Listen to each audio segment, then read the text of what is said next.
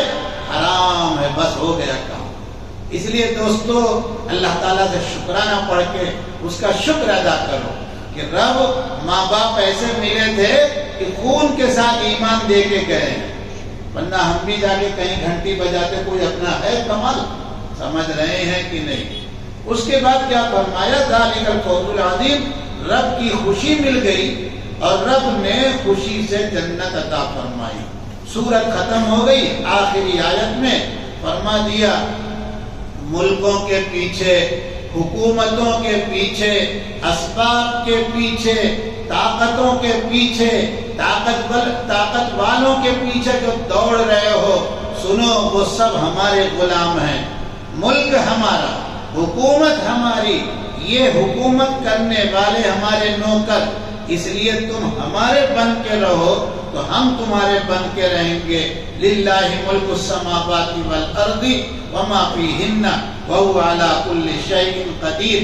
اللہ تعالیٰ سے دعا کر لیجئے اللہ ہمارے ایمان کو مضبوط کر دیں، اپنے کلام کے مطابق زندگی گزارنے والا بنا دیں۔ سبحان ربک رب العزت عما یصفون وسلام علی المرسلین والحمد للہ۔